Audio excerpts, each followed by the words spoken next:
Décembre 1924. Au disque vert. Monsieur. J'ai déjà répondu à l'enquête de Monsieur Breton. Mais je ne demande pas mieux que d'élargir et de développer mon point de vue. Donnez-moi seulement 1 semaine ou 2 pour me reprendre et me réunir à nouveau. Je me suis un peu perdue depuis 2 ou 3 jours et il me faut un certain temps pour que je rentre en moi-même.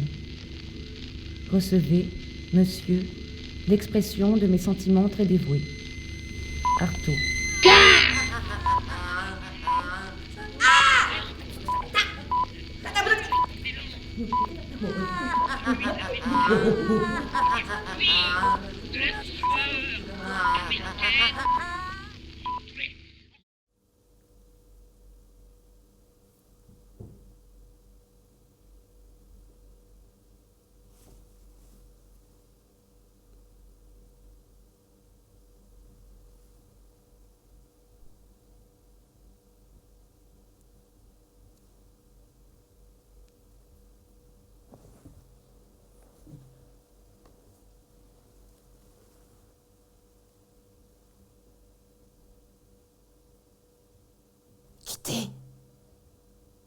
Quittez les cavernes de l'être.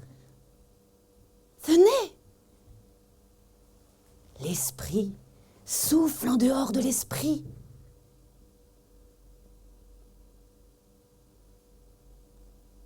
L'esprit souffle en dehors de l'esprit. Il est temps d'abandonner vos logis, céder à la toute-pensée. Oh, le merveilleux est à la racine de l'esprit. Nous sommes du dedans de l'esprit, de l'intérieur de la tête. Idée, logique, ordre, vérité, raison. Nous donnons tout au néant de la mort. Gare. Gare à vos logiques, messieurs, gare.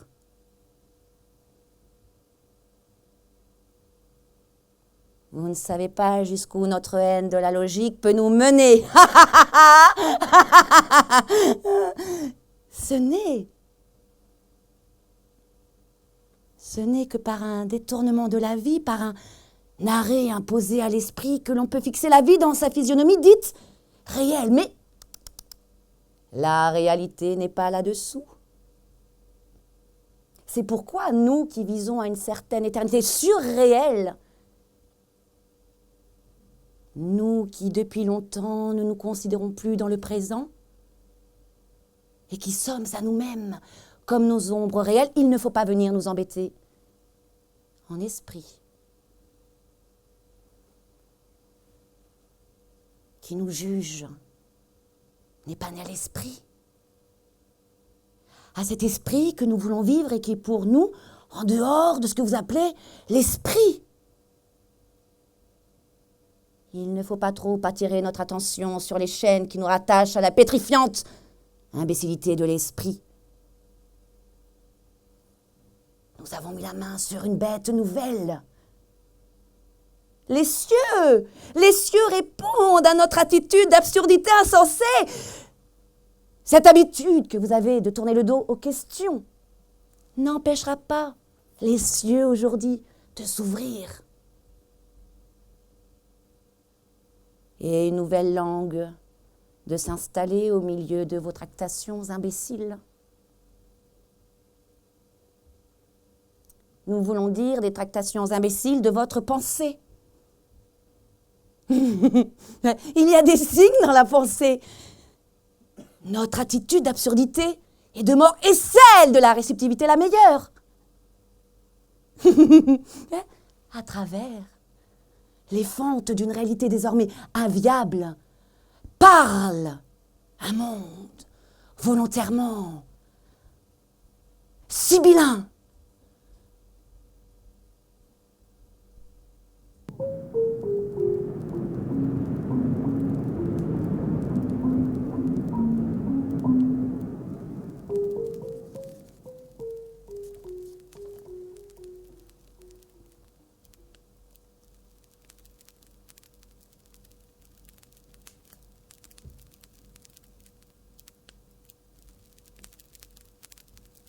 Je la voulais miroitante de fleurs, avec de petits volcans accrochés aux aisselles.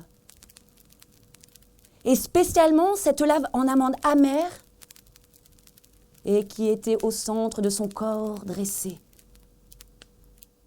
Il y avait aussi une arcade de sourcils sous lesquels tout le ciel passait, un vrai ciel de viol, de rapt, de lave, d'orage, de rage, bref. Un ciel absolument théologal.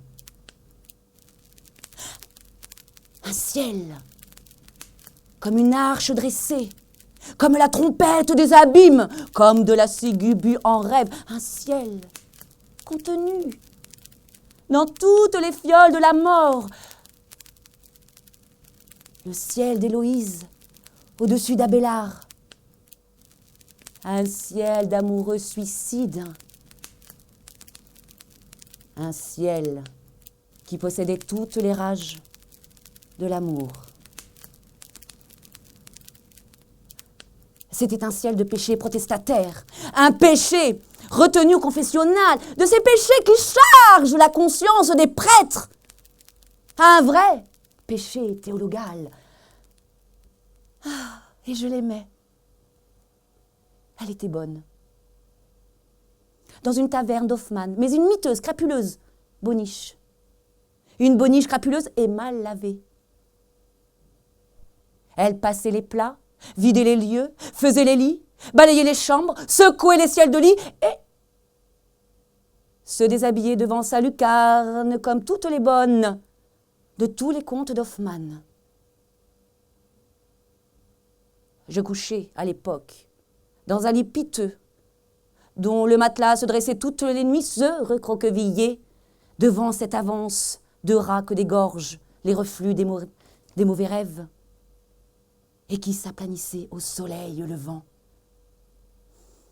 Mes draps sentaient le tabac et la morgue, et cette odeur nauséeuse et délicieuse que revêtent nos corps quand nous nous appliquons à les sentir. Bref, c'était de vrais draps d'étudiants amoureux.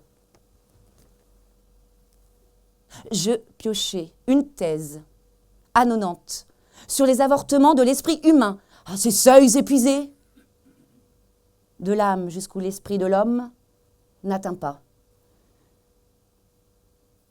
Ah, mais l'idée de la boniche me travaillait beaucoup plus que tous les fantasmes du nominalisme excessif des choses.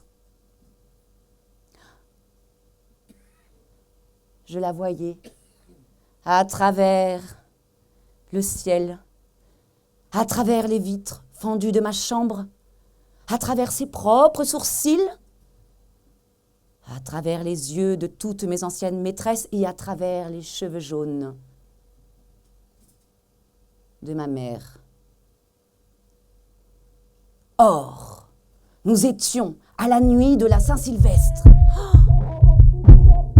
Le tonnerre tonnait, les éclairs marchaient, la pluie faisait son métier, tous les cocons des rêves bêlaient, les grenouilles de tous les automnes coassaient, bref,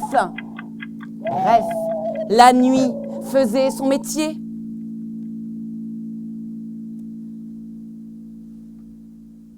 Il me fallait maintenant trouver un moyen de m'aboucher avec la réalité. Ce n'était pas assez que d'être abouché avec la résonance obscure des choses et d'entendre, par exemple, les volcans parler et de revêtir l'objet de mes amours de tous les charmes d'un adultère anticipé, par exemple, ou de toutes les horreurs, ordures, scatologies, crimes, tromperies qui s'attachent à l'idée même de l'amour. Il me fallait trouver simplement un moyen de m'aboucher avec elle, c'est-à-dire, et avant tout, de lui parler. Tout à coup, la fenêtre s'ouvrit. Je Je vis dans un coin de ma chambre un immense jeu de dames sur lequel tombaient les reflets d'une multitude de lampes invisibles. Des têtes sans corps faisaient des rondes, se heurtaient, tombaient comme des quilles. Il y avait un immense cheval de bois, une reine en morphine, une tour d'amour, un siècle à venir. Les mains d'Hoffmann poussaient les pions. Et chaque pion disait « Ne la cherche pas là !» Et dans le ciel, on voyait des anges avec des ailes en pieds nickelés. Je cessais donc de regarder à la fenêtre et d'espérer voir ma boniche chérie. Alors, je sentis des pieds qui finissaient d'écraser les cristaux des planètes, juste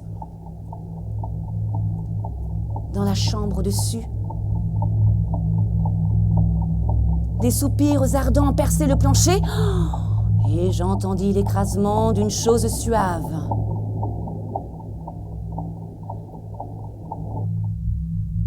À ce moment, toutes les assiettes de la terre se mirent à dégringoler et les clients de tous les restaurants du monde partirent à la poursuite de la petite bonne d'Hoffmann. Et on vit la bonne qui courait comme une damnée. Puis Pierre, Mac, Orlan, le ressembleur de bottines absurdes, passa, poussant une brouette sur le chemin. À sa suite venait Hoffmann avec un parapluie, puis Achim d'Arnim, puis Lewis, qui marchait transversalement. Enfin, la terre s'ouvrit.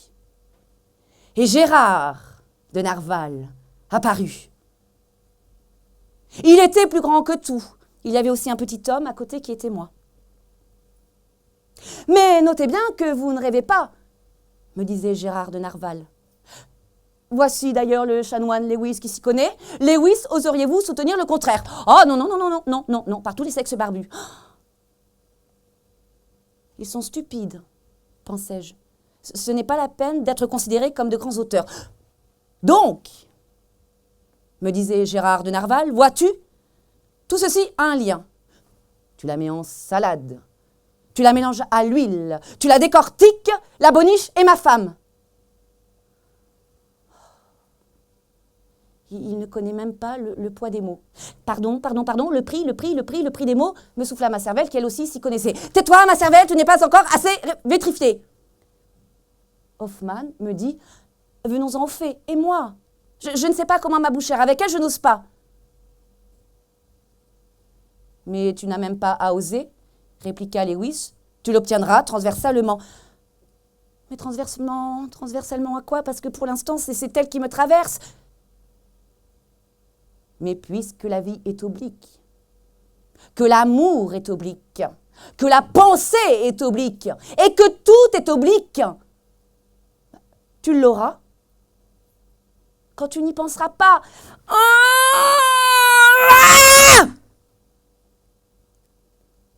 Ha! Je sentais mon front éclater. À la fin, j'ai compris qu'il s'agissait de ses seins, et je compris qu'ils se rejoignaient, et je compris que tous ces soupirs s'exhalaient du sein même de ma boniche. Je compris aussi qu'elle s'était couchée sur le plancher du dessus, juste pour être plus près de moi. La pluie continua à couler. Il y eut dans la rue des chants d'une stupidité affreuse. Chez ma belle qu'il fait bon, avaler du mouron, avaler du mouron. Car nous sommes oiseaux, car nous sommes oiselles, chez ma belle qu'il fait bon, toute l'eau de ses aisselles ne vaut pas la mirabelle de ses amoureux frissons. Cochon stupide, hurlai-je en me levant. Mais vous salissez l'esprit même de l'amour.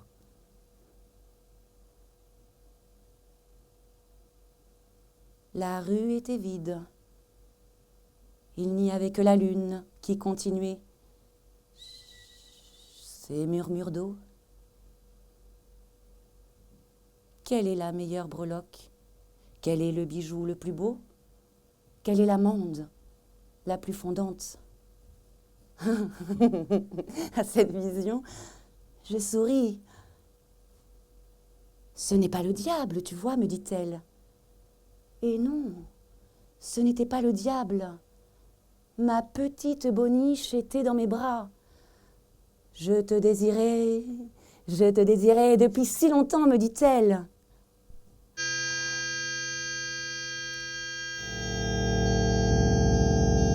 Et ce fut le pont de la grande nuit. La lune remonta dans le ciel. Hoffmann se terra dans sa cave. Tous les restaurants recouvrèrent leur place. Il n'y eut plus que l'amour. Héloïse au manteau, Abélard à la tiare, Cléopâtre à la spique, toutes les langues de l'ombre, toutes les étoiles de la folie. Et ce fut l'amour, comme une mer, comme le péché, comme la vie, comme la mort, l'amour sous les arcades, l'amour au bassin, l'amour dans un lit, l'amour comme le lierre, l'amour comme un mascaret, l'amour aussi grand que les contes, l'amour comme la peinture, l'amour comme tout ce qui est, comme tout ce qui est, et tout ça dans une aussi petite femme, dans un cœur si momifié, dans une pensée si restreinte, mais la mienne, pensée pour deux.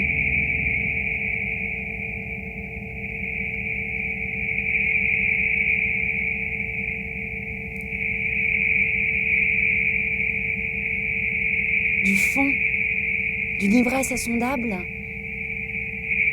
un peintre pris de vertige tout à coup se désespérait. Mais la nuit était plus belle que tout. Tous les étudiants regagnèrent leur chambre. Le peintre recouvra ses cyprès. Une lumière de fin du monde remplit peu à peu ma pensée.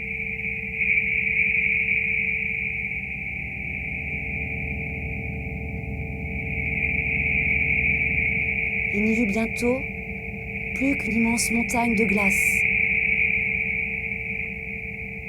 sur laquelle une chevelure blonde pendait.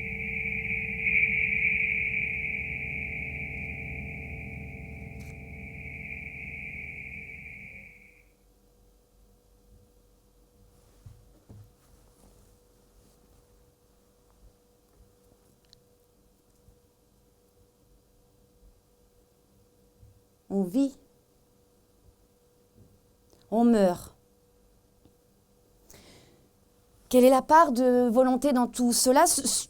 Il semble qu'on se tue comme on rêve. Ce n'est pas une question morale que nous posons. Le suicide est-il une solution?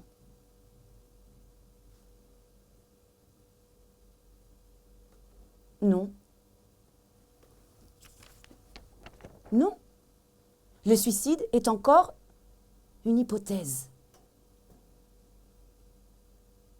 Il faut pour l'instant, et jusqu'à nouvel ordre, douter affreusement, non pas à proprement parler de l'existence, ce qui est à la portée de n'importe qui, mais de l'ébranlement intérieur et de la sensibilité profonde des choses, des actes, de la réalité.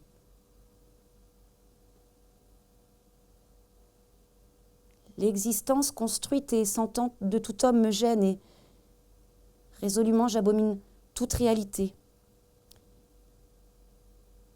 J'ignore ce que c'est que les choses. J'ignore tout état humain.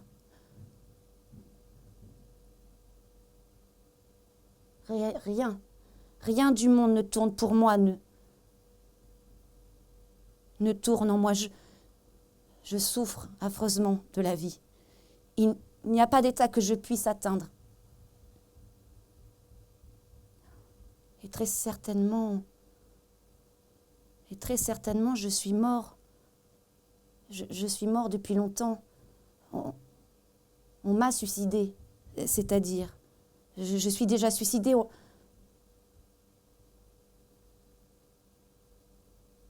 Mais que penseriez-vous d'un suicide antérieur? D'un suicide qui nous ferait rebrousser chemin, mais de l'autre côté de l'existence et non pas du côté de la mort. Celui-là seul aurait pour moi une valeur.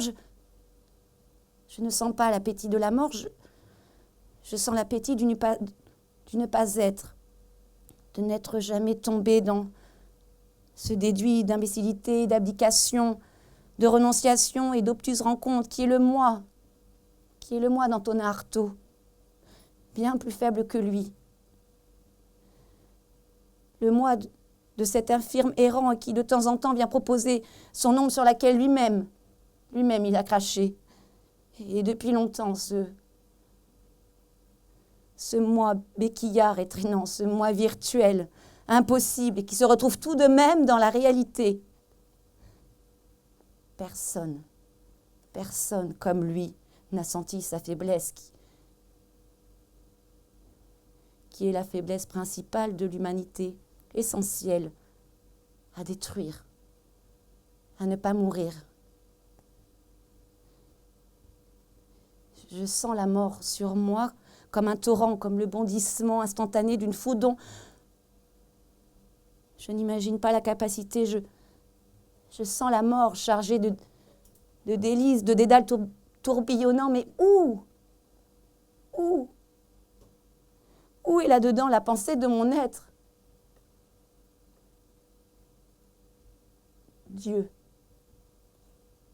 Dieu m'a placé dans le désespoir, comme dans une constellation d'impasses dont le rayonnement aboutit à moi. Je ne puis ni mourir, ni vivre, ni ne pas désirer de vivre ou de mourir. Et tous les hommes sont comme moi.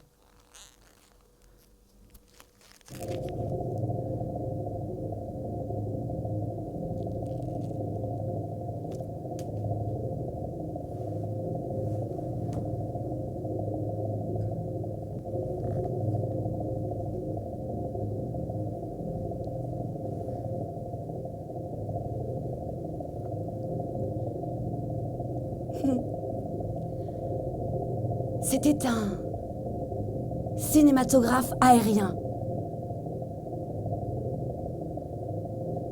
Du haut d'un aéroplane immuable, on cinématographiait l'envol d'une mécanique précise qui savait ce qu'elle faisait. L'air étant plein d'un ronron lapidaire comme la lumière qui l'emplissait. Mais le phare, parfois, ratait l'appareil. À la fin, nous ne fûmes plus que 2 ou 3 sur les ailes de la machine. L'aéroplane pendait au ciel. Je me sentais dans un équilibre odieux. Mais comme la mécanique se renversait, il nous fallut faire un tour dans le vide en nous rétablissant sur des anneaux. À la fin, l'opération réussit, mais mes amis étaient partis, il ne restait plus que les mécaniciens ajusteurs qui faisaient tourner leur vilebrequin dans le vide. À cet instant, des 2 fils cassa. « Arrêtez les travaux !» hurlai-je. Je tombe !» Nous étions à 500 mètres du sol. « Patience, me répondit-on, vous êtes nés pour tomber. »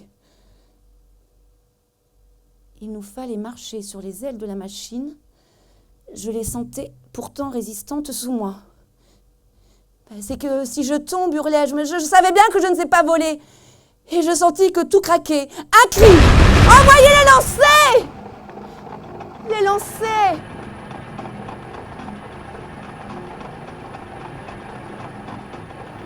Et immédiatement, j'imaginais mes jambes, Saisi par le coup de rasoir du lasso, l'aéroplane quittait mes pieds, moi suspendu dans le vide,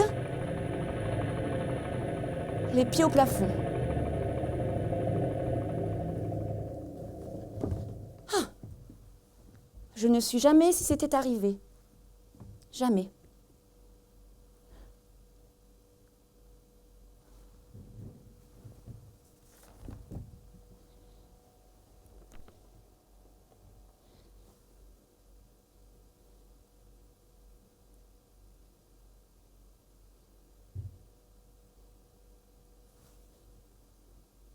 Messieurs, les lois, la coutume vous concèdent le droit de mesurer l'esprit. Cette juridiction souveraine redoutable, c'est avec votre entendement que vous l'exercez. Laissez-nous rire. La crédulité des peuples civilisés, des savants, des gouvernants par la psychiatrie d'on ne sait quelle lumière surnaturelle. Le procès de votre profession est jugé d'avance.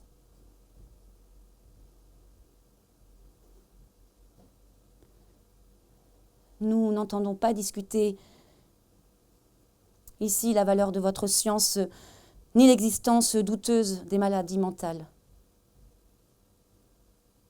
Mais pour 100 pathogénies prétentieuses,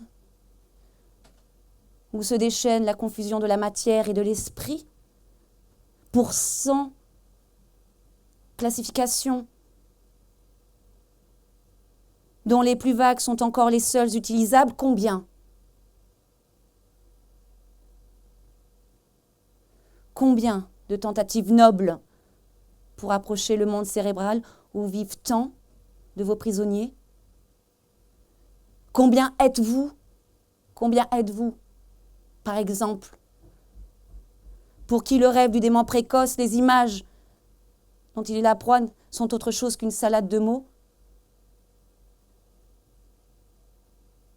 Nous ne nous étonnons pas de vous trouver inférieur à une tâche pour laquelle il n'y a que peu de prédestinés. Mais nous nous élevons contre le droit attribué à des hommes bornés, ou non, de sanctionner par l'incarcération perpétuelle leurs investigations dans le domaine de l'esprit. Et quelle incarcération! On sait, on ne sait pas assez, que les asiles, loin d'être des asiles, sont d'effroyables geôles, où les détenus fournissent une main-d'œuvre gratuite et commode, où les sévices sont la règle et cela est toléré par vous. L'asile d'aliénés, sous le couvert de la science et de la justice, est comparable à la caserne, à la prison, au bagne.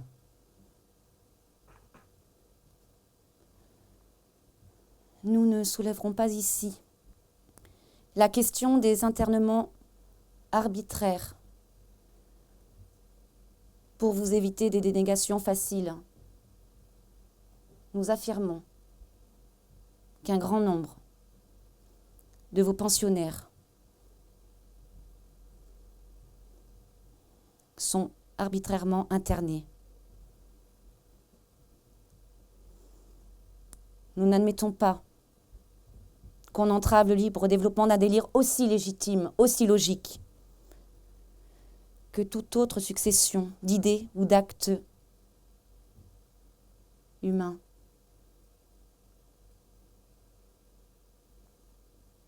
La répression des réactions antisociales est aussi chimérique et inacceptable en son principe. Tous les actes individuels sont antisociaux.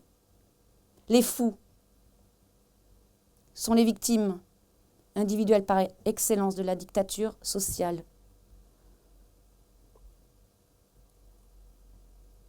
Au nom de cette individualité qui est le propre de l'homme, nous réclamons qu'on libère ces forçats de la sensibilité puisque, aussi bien Il n'est pas au pouvoir des lois d'enfermer tous les hommes qui pensent et agissent. Sans insister sur le caractère parfaitement génial des manifestations de certains fous, dans la mesure où nous sommes aptes à les apprécier, nous affirmons la légitimité absolue de leur conception de la réalité et de tous les actes qui en découlent.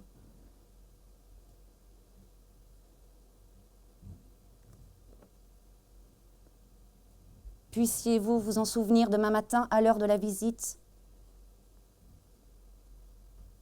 quand vous tenterez sans lexique de converser avec ces hommes sur lesquels, avouez-le, vous n'avez d'autre avantage que celui de la force.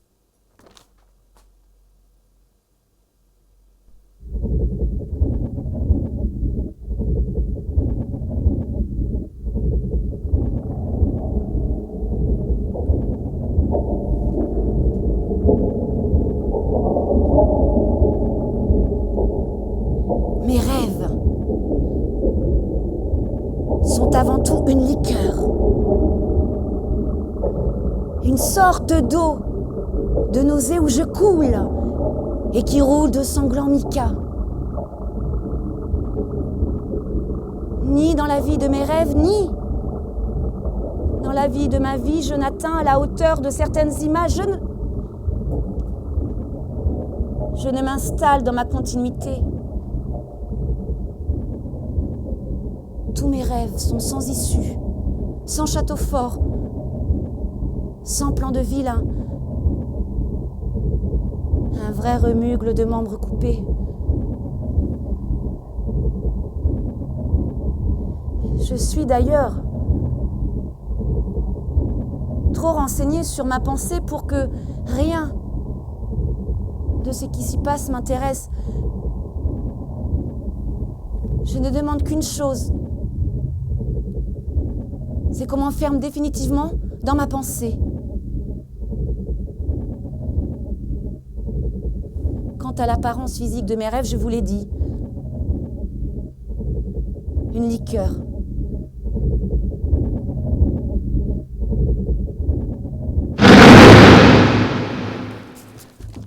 Ha! Eu égard à une fausse interprétation de notre tentative stupidement répandue dans le public, nous tenons à déclarer à toute la nonante critique, littéraire, philosophique, dramatique, exégétique, théologique contemporaine. Nous n'avons rien à voir avec la littérature, mais nous sommes très capables au besoin de nous en servir comme tout le monde. Le surréalisme n'est pas un moyen d'expression nouveau ou plus facile, ni même une métaphysique de la poésie.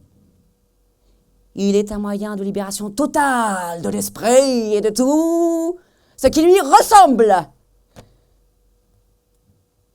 Nous sommes bien décidés à faire une révolution. Nous avons accolé le mot de surréalisme au mot de révolution uniquement pour montrer le caractère désintéressé, détaché et tout à fait désespéré de cette révolution. Oh, nous ne prétendons rien changer aux mœurs des hommes. Mais nous pensons bien leur démontrer la fragilité de leurs pensées et sur quelles assises émouvantes, sur quelle cave ils ont fixé leur tremblante maison. Nous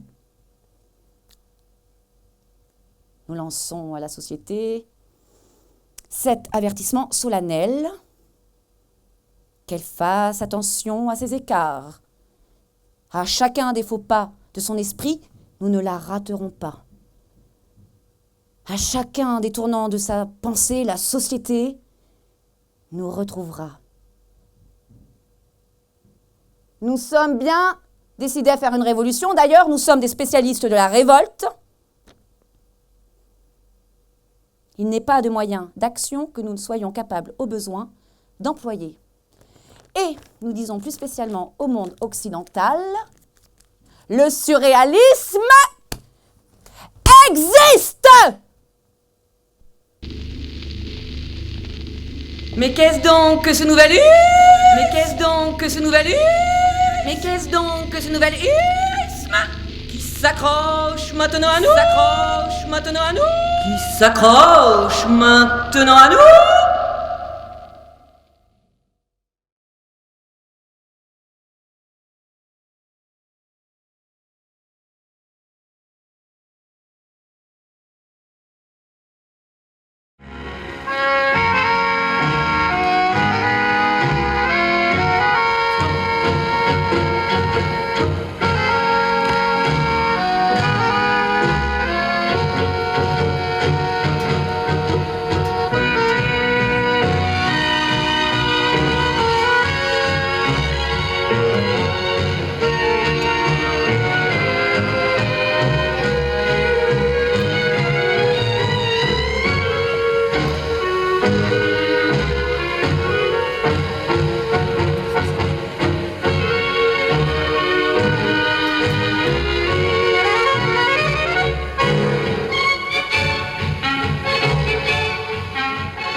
Le théâtre de la rencontre est à l'origine de cette soirée surréaliste. Et donc nous allons embarquer vers le troisième temps de la soirée que nous avons intitulé Café des surréalistes. Ce qui est important pour nous, c'est que la parole soit libre et circule simplement. Donc ne pas hésiter à poser des questions, ne pas hésiter à dire non, on n'est pas d'accord. Et voilà. Pour moi, le chant d'Alou de Buñuel, c'est pas du tout quelque chose de populaire. Donc ouais, pourquoi avoir choisi ce film-là plutôt que d'autres, plutôt que des trucs... Dali, il a réalisé des trucs, des projets de dessins animés, des trucs comme ça qui sont, pour moi, qui se rapprochent plus de la pop culture, on va dire. Mais alors du coup, ouais, pourquoi avoir délivré ce film comme ça parce qu'il est perturbant, il est bizarre. Je l'ai choisi vraiment pour son côté emblématique parce que c'est vrai que quand on pense au cinéma surréaliste, quand on s'y connaît pas, on pense immédiatement au chien andalou. Et même je trouve que dans sa forme, dans sa construction, ou son scénario, ça définit le surréalisme. Quand on sait après que l'histoire de la création de ce film, on y vient, où c'est Dali et Buñuel qui se disent bon, j'ai fait tel rêve, voilà. Buñuel, aussi bien que les surréalistes, seraient scandalisés d'entendre dire de ce film qu'il est intellectuel. Parce que justement, c'est le contraire de ça qu'il cherchait. C'était produire des images de choc qui soient visibles par tous et qui les voient vraiment au niveau d'une réception physique, sensible, sensorielle, et pas du tout en intellectualisant. C'est après où on a des milliers d'interprétations possibles. Les critiques et les psychanalystes ne sont pas privés de développer, on peut le faire, mais en soi, ce film n'est pas fait pour être interprété, il est fait pour être perçu, reçu, et je crois que c'est Aldo Quiro qui dit à un moment donné qu'il avait fait une projection populaire, et ça a été très mal reçu parce qu'on est habitué à ce qu'on appelle populaire, à savoir des histoires, des drames, des mélodrames, etc. Et ce genre de choses, on ne sait pas les recevoir, même non intellectuellement, surtout non intellectuels, mais même les intellectuels ne les recevaient pas non plus. Et il dit qu'à un moment donné, il y a une dame qui a osé dire, mais moi j'ai aimé. C'est une ouvrière, quelqu'un très très simple, et il lui a demandé pourquoi. Elle a dit, je ne sais pas, parce que ce film m'a plu, il me plaît, et voilà, il m'a choqué, il m'a ému, il me plaît. Et Aldo Quiro dit que c'est la plus belle des réponses que j'ai jamais eues. C'est effectivement de quelqu'un qui a vraiment parfaitement reçu ce film comme il était, ce pourquoi il était fait. Il raconte qu'un soir de Noël, on commence à dire, tiens, si on faisait un film ensemble, moi j'ai rêvé la nuit que j'avais votre premier dans la main, moi j'ai rêvé qu'on fendait l'œil de quelqu'un, et c'est parti comme ça. un petit peu comme la soirée a été montée en disant voilà, ça, oui, je prends, ça je prends pas, et voilà, c'est parti de cette espèce de... Alors évidemment, on parle beaucoup de l'écriture automatique des surréalistes, et là, bon, c'est pas une écriture automatique, je crois que quelqu'un dit c'est un dialogue automatique, parce qu'ils sont partis comme ça, échanger de manière très vive et non réfléchie, justement. Je crois justement que c'est en cela que ce film est très intéressant, parce que c'est un jaillissement d'images oniriques, plus tard, et ça nous met quand dans la situation on est tellement déstabilisé qu'on se dit « Oh là là, il doit y avoir un sens, mais je ne suis pas assez intelligent pour le comprendre. » Donc, d'où le procès qui peut être fait à ce film, c'est un film intellectuel. Il faut avoir des clés pour pouvoir le comprendre, et si je n'ai pas compris, c'est que je n'ai pas le savoir nécessaire pour y avoir accès. Alors qu'en fait, je crois qu'il y a rien à comprendre. Nous avons l'habitude, devant une œuvre, ou devant un discours, de dire qu'est-ce que ça veut dire, qu'est-ce qu'il veut dire. Bon, avec l'idée qu'il y a une adéquation parfaite entre la langue et les choses. Si nous partons avec l'idée Buñuel et Dali en vous disant quelque chose, on fait fausse route. Complètement fausse route. Parce qu'on a là des productions artistiques qui sont très libres. C'est-à-dire qu'elles laissent la possibilité ou le refus au public de se les approprier et d'associer. Y compris la possibilité de dire que c'est pas pour moi. Il y a une expression d'Artaud qu'on pourrait appliquer au film. Je ne me souviens plus dans quel texte, mais je me souviens de l'expression, c'est délire logique, l'oxymore, délire logique. C'est une proposition de délire logique. Alors évidemment, je peux totalement refuser ça, comme je peux être sous l'emprise de ces images. Si je suis sous l'emprise de ces images, enfin l'emprise, pas que je perde le contrôle, mais si je suis touché, voilà, si je suis touché par ces images, je peux associer. Et la question, ce que dit Progrès, c'est qu'à aucun moment, dans ce type de film, de cinéma, comme dans Capitale de la douleur, à aucun moment, il y a une intention de l'artiste de dire « je veux dire ceci, comment vais-je faire pour joliment le dire ?» Et là, comment vais-je faire pour le mettre en image, Buñuel et Dali. Ça, c'est du discours orné. Et précisément ce type d'œuvre, c'est pas du discours orné. Il y a une production de sens, un processus. Enfin, pour moi, excusez-moi, mais notamment le chien andalou, pour moi, est justement un jeu par rapport à notre sens, par rapport à notre intellect. C'est-à-dire que, pour ma part, c'est une profusion d'images mis bout à bout, comme on peut trouver en littérature des écrivains qui ne sont pas là pour éclairer, mais pour perdre les gens. Et après, c'est justement ce jeu, ce rapport au social, ce rapport à l'intellect, à mettre en ligne, sur lequel il joue. Tout simplement, enfin voilà. Enfin, pour moi, c'est plus à avoir, non pas dans l'intellect, mais plus à avoir avec du sens, plus avec de la profusion d'images. Il y a les marginaux du surréalisme. Les marginaux du surréalisme sont très intéressants. Je pense par exemple à Léris, à Michel Léris, je pense à René Crevel et je pense à Antonin Artaud. Et on a là trois, je dirais, poètes qui à un moment donné de leur vie ont été membres du groupe, qui s'en sont éloignés, ils sont sont pas des orthodoxes, ce sont des hétérodoxes. Ils ont tous, si j'ose dire, un problème avec la souffrance et le corps. Mais, par exemple, Leiris, il n'aime pas son corps, il est complètement obsédé par le fait que son corps puisse être creusé par le néant. Le surréalisme est quand même né de la Première Guerre mondiale, il ne faut pas l'oublier ça. Et quand on parle de la souffrance des corps, c'est quand même la guerre de 14-18, ça a été une immense boucherie.